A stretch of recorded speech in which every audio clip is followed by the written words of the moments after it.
Bonjour à toutes et à tous et bienvenue sur la chaîne du ministère Précepte. Et donc je suis avec mon ami le pasteur Picard où nous allons justement aujourd'hui étudier le chapitre 4 de l'évangile de Jean. Donc on va lire Jean chapitre 4. Le Seigneur sut que les pharisiens avaient appris qu'il baptisait plus de disciples que Jean. Seigneur, d'une croix, avait appris qu'il. Justement, donc on fait référence à Jésus. On va mettre la croix. Toutefois, Jésus, croix, ne baptisait pas lui-même, mais c'était ses disciples. Lui-même, on met croix. Alors qu'il quitta la Judée, c'est le lieu, vous soulignez. Donc on souligne de deux traits verts voilà. Qui concernent les lieux géographiques. Et retourna en Galilée, lieu souligné avec des traits, comme il fallait qu'il, Jésus, croix, passe par la Samarie, lieu géographique. Il arriva, Jésus, dans une ville de Samarie, lieu souligné, nommé Sichar, lieu on souligne, près du champ on souligne, que Jacob avait donné à Joseph son fils. Là se trouvait le puits, c'est un lieu de Jacob. Jésus, croix, fatigué du voyage, était assis au bord du puits. Lieu, c'était environ la 6e heure. On va encercler ça en vert. Une femme, on met F, de Samarie, lieu, on va souligner à des traits, vint puiser de l'eau. Jésus, croix, lui, qui représente la femme, F, lui dit, donne-moi à boire. Car ses disciples étaient allés à la ville, lieu, on souligne par des traits, pour acheter des vivres. La femme, F, samaritaine, lui dit, comment toi qui es juif, ce qui représente la femme F, me demandes-tu à boire? À moi, c'est la femme qui parle donc F, à moi qui suis une femme samaritaine, femme F, les Juifs, en effet, n'ont pas de relation avec les Samaritains. Jésus lui dit, lui F, qui représente la femme, Jésus lui répondit, si tu, et tu, c'est la femme, connais le don de Dieu et qui est celui qui te demande, c'est la femme, qui te dit, donne-moi à boire, tu, c'est la femme, lui aurait toi-même, toi, femme, demandé à boire et il t'aurait donné de l'eau. C'est la femme. Seigneur, lui dit la femme, F, tu n'as rien pour puiser et le puits est profond. D'où aurais-tu donc cette eau vive? Es-tu plus grand que notre père Jacob qui nous a donné ce puits et qui en a bu lui-même ainsi que ses fils et ses troupeaux? Jésus croit, lui, la femme, on met F, Jésus lui répondit, quiconque boit de cette eau aura encore soif. Mais celui qui boira de l'eau que c'est Jésus, croit, je lui donnerai, n'aura jamais soif, et l'eau que Jésus, lui donnerai deviendra en lui une source d'eau qui jaillira jusque dans la vie éternelle. Vie éternelle, on encercle. La femme F, la femme lui dit, Seigneur, donne-moi, F, donne-moi cette eau, afin que c'est la femme, mettez F, je n'ai plus soif et que je ne vienne plus puiser ici. J'ai toujours femme. Va, lui dit Jésus. F, lui, Jésus, on met en croix. Appelle ton mari, c'est la femme, et viens ici. La femme, F, la femme répondit, je n'ai point de mari. Le je, c'est la femme. Jésus lui dit, F, tu en as eu raison de dire, je n'ai point de mari. F, toujours voilà. Car tu en as eu 5 maris, tu, F, et celui que tu as maintenant, tu, toujours la femme, n'est pas ton mari, ton femme. En cela, tu as dit vrai. Tu, Seigneur, lui dit la femme F, je vois que tu es prophète. je c'est la femme. Nos pères ont adoré, dit on va encadrer adorer. Nos pères ont adoré, on encadre. Sur cette montagne, voilà. Et vous dites que le lieu où on doit adorer est à Jérusalem. Et Jérusalem, c'est un lieu qu'on va souligner. Femme, F, lui dit Jésus la croix. Crois-moi, l'heure vient où ce ne sera ni sur cette montagne, on va souligner montagne, ni à Jérusalem que vous adorerez. Le Père, vous adorez, on encadre, ce que vous ne connaissez pas. Nous adorons, on encadre, ce que nous connaissons, car le salut vient des Juifs. Mais l'heure vient, l'heure c'est le temps, l'heure vient et elle, c'est toujours heure, on accepte, est déjà venue, où les vrais adorateurs, on encadre, adoreront, on encadre le Père en esprit et en vérité, car ce sont là les vrais adorateurs, on encadre, que le Père demande. Dieu est esprit et il faut que ceux qui l'adorent, on encadre, l'adorent, on encadre, en esprit et en vérité. La femme, F, lui dit, je sais que le Messie doit venir. Le je, c'est la femme. Celui qu'on appelle Christ. Quand il sera venu, il nous annoncera toutes choses. Jésus, on met une croix, lui, c'est la femme, F. Jésus lui dit, je, c'est Jésus, je le suis, moi qui te parle. Donc le je, c'est Jésus, qui te parle, c'est la femme. Amen. Amen. Merci, Pasteur Picard. C'est vrai que c'est un travail qui est important, puisque nous devons donc marquer les mots-clés, les mots qui apparaissent plusieurs fois dans le texte, qui sont très très importants. Et donc nous allons voir par la suite qu'est-ce qu'on apprend. Lorsque nous lisons ce chapitre 4, nous voyons que les pharisiens vont apprendre que le ministère de Jésus grandit, qu'il baptise plus de disciples que Jean le Baptiste. Et là, ils vont se poser des questions. Mais pourquoi? Et la Bible nous dit que toutefois, donc au verset 2, toutefois, Jésus ne baptisait pas lui-même, mais c'était ses disciples. Et on sait que Jésus était accompagné partout où il allait de ses disciples, de ses 12 apôtres qu'il avait donc choisis. Et puis donc, il va quitter ce lieu pour aller en Judée. Oui. En Judée, donc, et retourna en Galilée. Donc on voit que Jésus va parcourir énormément de chemins. Et vous savez qu'à cette époque, il n'y avait pas de voiture. Les distances se faisaient à pied. Jésus et ses disciples marchaient beaucoup. Et nous allons voir donc à partir du verset 4, où cette rencontre avec la Samaritaine, la Bible nous dit que Jésus va, verset 6, là se trouvait donc le puits de Jacob. Jésus, fatigué du voyage, donc, va s'asseoir au bord du puits. Et c'est vrai qu'en parcourant ce nombre de kilomètres, il est normal qu'on puisse être fatigué. Comme Fabrice a dit, on dit Jésus ne baptisait pas. Mais quelle est la raison? La raison est que chacun doit faire son travail.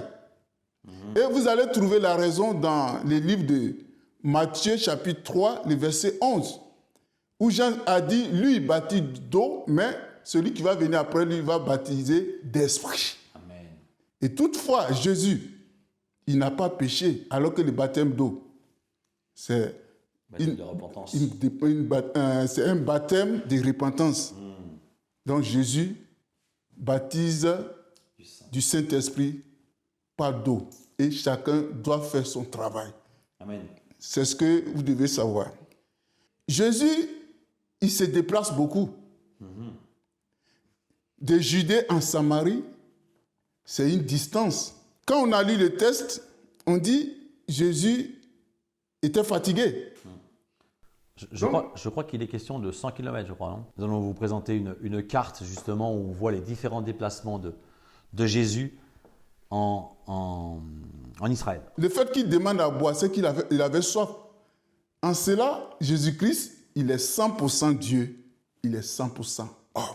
en analysant ce texte, nous voyons que Jésus a quitté son trône de gloire où il était assis auprès du Père. Il a accepté la mission que Dieu lui a confiée, c'est-à-dire qu'il a pris le corps humain. Et donc en venant sur la terre, il a pu voir ce que nous ressentons, nous, aujourd'hui dans ce corps, puisque Jésus a connu la fatigue, nous le voyons aujourd'hui. Jésus a connu la faim, Jésus a connu aussi la souffrance. Et donc là, nous le voyons donc assis sur ce bord du puits, parce qu'il doit rencontrer cette femme, il doit rencontrer cette Samaritaine pour lui parler du salut, pour l'emmener aussi au salut. Verset 7, la femme samaritaine vient donc puiser de l'eau. Jésus lui dit « Donne-moi à boire », car ses disciples étaient en ville pour acheter des vivres. Cette Samaritaine est arrivée, c'était environ la 6e heure. Pourquoi est-elle arrivée à cette heure-là, Pasteur Picard? Beaucoup donnent plusieurs raisons. Et sans doute, vous voyez, quand on mène une mauvaise vie, on est obligé de se cacher. Sinon, le plus souvent, dans nos villages, pour ceux qui ont fréquenté les villages, c'est tôt le matin que les femmes vont chercher de l'eau. Mais pourquoi cette femme attend jusqu'à la 6e heure qui est midi, en plein soleil, en pleine chaleur? C'est pour éviter des regards, pour éviter de rencontrer d'autres personnes. Parce que même, il y a des fois, quand tu fais les choses, il suffit que les gens te regardent, toi-même, tu te culpabilises. Oui. Donc, c'est sans doute, mais il y a plusieurs raisons, mais c'est pour éviter les regards des gens, des moqueries des gens. Et donc, elle va arriver vers midi donc, à ce puits, donc en pleine chaleur, et donc elle va faire cette rencontre avec Jésus. Et Jésus va lui poser cette question, « Donne-moi à boire ». Bien sûr, parce qu'il fait chaud, il a beaucoup marché, il est fatigué et il a soif. Mais derrière cette parole, « Donne-moi à boire », il y a un enseignement. Alléluia. Nous voyons que Jésus veut être seul avec elle. C'est pour cela qu'il va demander à ses disciples d'aller acheter des vivres en ville, parce qu'il a un message à lui donner. Et cette femme va être réceptive.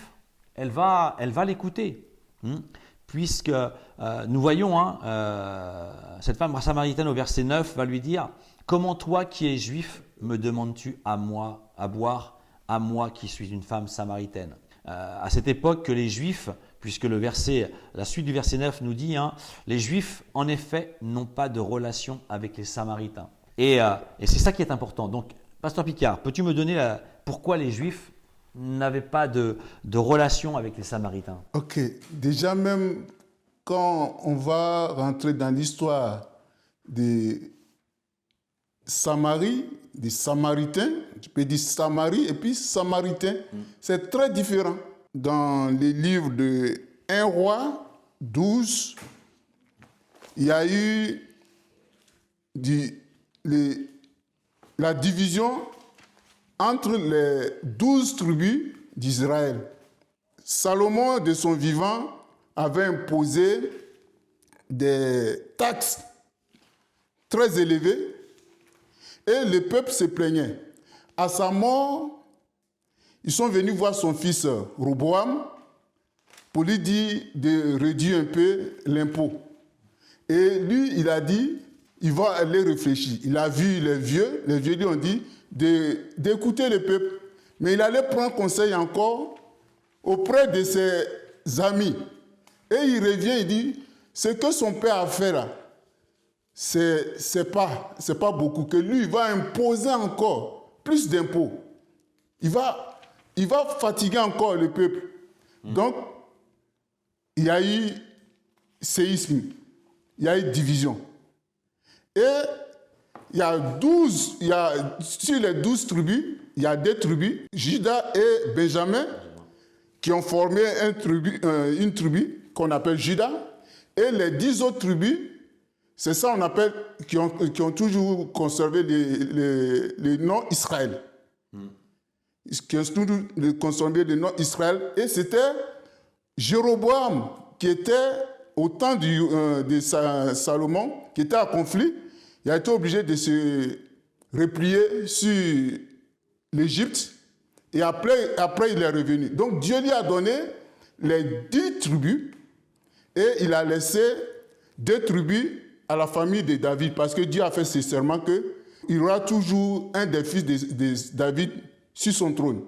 Donc les 10 tribus, c'était Jéroboam et ces 10 tribus ont pour capitale Samarie. Ceux qui lisent la Bible, lisez un peu la Bible, vous allez voir, vous allez connaître l'histoire. Donc, Samarie, c'était la capitale des 10 tribus, des 10 autres tribus qui est Israël. Mais parlant des Samaritains, les Samaritains, lorsqu'il y a eu déportation du peuple d'Israël, parce qu'ils ont été en captivité, pour repeupler Israël, les rois d'Assyrie a déporté d'autres habitants sur le territoire d'Israël. Et chacun est venu avec son Dieu.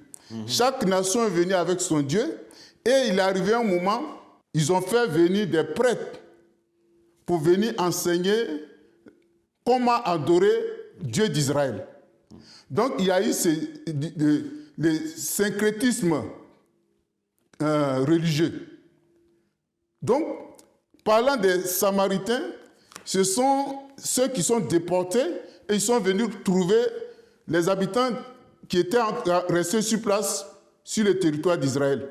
Donc, ils ont formé ces populations, voilà, ils ont formé cette population qui adore un peu Dieu d'Israël, qui adore un peu leur Dieu.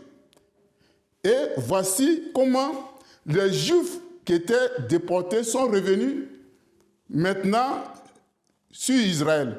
Et ils ont conservé leur adoration, la vraie adoration. Donc pour eux, les Samaritains étaient des êtres, c'était des personnes qui ne sont pas pures. Parce qu'ils n'adorent pas le Dieu d'Israël. Donc il y avait une hostilité entre les Samaritains et les Juifs. Il y avait une hostilité. C'est pourquoi la femme, quand on veut parler de Samarie, c'est un grand enseignement. Les Samaritains, c'est un grand enseignement. Et pour continuer, même quand vous lisez Luc chapitre 9, Jésus devait passer dans une ville de la Samarie et il a envoyé une délégation. On les a refusés. Ça se trouve dans le livre de Luc, chapitre 9, 51 à 56. Et il y avait les disciples Jean et Jacques. Ils ont dit à Jésus, s'il peut permettre qu'il invoque le feu pour tuer toutes les habitations, tous les habitants de cette contrée. Et Jésus a dit, lui, il est venu pour sauver les âmes. Amen. Donc les Samaritains aussi avaient besoin d'être sauvés. Et voilà que cette femme demande à Jésus, toi qui es juif, mais après, elle a écouté Jésus. Jésus-Christ, il est là pour réconcilier, non pas pour diviser.